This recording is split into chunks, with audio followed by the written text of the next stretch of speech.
Matt, a point here on the road in Rochdale. How would you assess the game this afternoon? Difficult first half, difficult conditions to start with.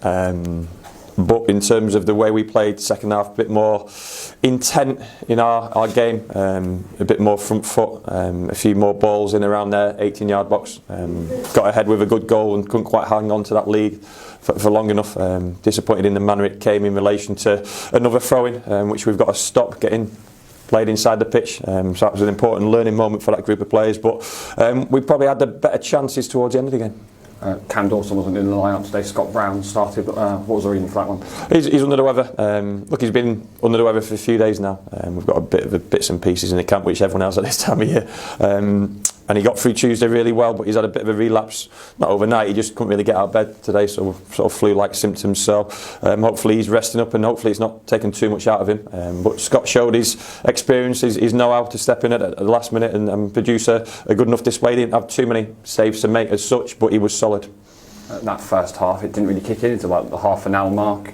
Probably got away with one with the penalty and then entertaining end to the half. Yeah, they're quite an entertaining team to watch, to prepare for. I said that in the week. A good attacking team, and we limited them to a certain amount today, but obviously they could have that gone ahead in relation to the penalty, so that's a bit of luck on our part or good judgment from Scotty to put the penalty taker off. I'll give him credit in relation to that because he deserves some credit, but they were just getting on top at certain stages in that first half, but the conditions obviously played a part in that. Second half I thought we were much more, like I said, that word purposeful, just met the ball earlier in that second half, and it just meant we had more bodies where we needed to, and it meant the game was closer to their goal than it was to our goal, which it was in the first half. So really pleased in relation to the response. Like I say, it was just that frustration that we couldn't hold on to that lead for a little bit longer.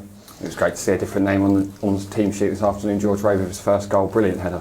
Yeah, like I say, I'm not hesitant, but Alex has got a long throw, and that was when it was a game like that where the conditions maybe meant the game lacked real quality. It's hard to get the ball where you want it at certain times, certainly in the 18-yard box. So we utilised that long throw, and I think it was a second phase off the back of that, and George is still up, and it's a really good header. And we want more goals from those sort of personnel in relation to that moment. So I'm really pleased with that moment, but equally disappointed with the build-up to their goal. I think the number 18 for Rochdale, Oso, who got man of the match, actually caused us a real handful in both halves, but we managed to deal with them at times. Yeah, like I said, they've got some really good attacking players. We just couldn't implement ourselves onto the game enough in that first period, and it was a much more even game in the second half. Like I say, I said I can't hold too much against the lads on Tuesday because the performance wasn't too far away, but the game didn't allow too much quality today. Some of our more ball playing footballers weren't able to get that ball to settle because it was difficult conditions, but full credit to them in terms of the guts and determination they showed, and like I say, we probably created our best chances towards the end. Would you say, I think it's probably two very organised sides possibly counteracting each other today? Yeah, sometimes that happens. Sometimes that happens in relation to formations and setups and the way teams play, and then you're looking for those moments of quality. And you spoke about their left-sided player who was a handful today, and no one really stood out from our team sheet. You'd probably give everyone a 6 out of 10, which is sometimes a good thing and sometimes enough to win a game of football if you keep a clean sheet. But like I say, both teams just seem to lack a little bit of quality. So then the physical aspect of the game takes over. There's some big, strong boys up front with good legs as well, but we've got some good players in relation to that. So not too disappointed, and we move on to what's next. Podge very nearly made a difference very nearly made a difference right at the end, 88 minutes. Like I say, from their keeper. Similar to the goal, really. One of the not a few times, those moments in the second half where we got it in around the 18-yard box, we looked like we'd create or something would fall to us. Good build-up play, and you back Podge, especially on the back of scoring last week and the previous week as well, because he's in fine form and that's why he was put on the pitch. But it was a hell of a save as well. So I can't be too hard on Podge in relation to that because he was thinking the right things to get that chance.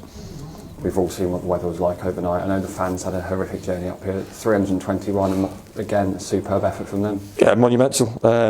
Spoke to the team before the game about them wanting to watch us, because everyone could have woken up this morning and seen the storm overnight and seen the weather and seen the journey, and thought I could easily stay at home in the warmth, but they've made a decision to come and watch us, so we've got to represent them, and I thought we did that as the game went on. We'll always give everything we've got in terms of this group of players. We might fall short at times in terms of quality, but not in terms of guts and determination and effort, and both teams probably showed that, so full credit to anyone who's here today, because we all know how cold it was and what a brutal journey it probably involved, and hopefully everyone travels back safely as well.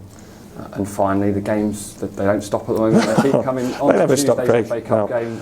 Obviously, you'll be assessing the side ahead. Yeah, look, you know, Pearce again, a knee problem on top of his shoulder problem. So I'm not sure he's got any fit body parts left, Pearce. But I said on Tuesday, I said in the week about how robust he is, and he manages to get himself through a game. But then, if we're ever going to look after any personnel, not just Pearce, but anyone who's got knocks or niggles or a little bit fatigued, then Tuesday would be the time to do it. We did it in the previous replay, and we'll have to do it again this week. But then that's more opportunities for the squad. I left Kyle Taylor out of the squad today and Colin Daniel, so I'm sure lots of people will be ready to go on Tuesday.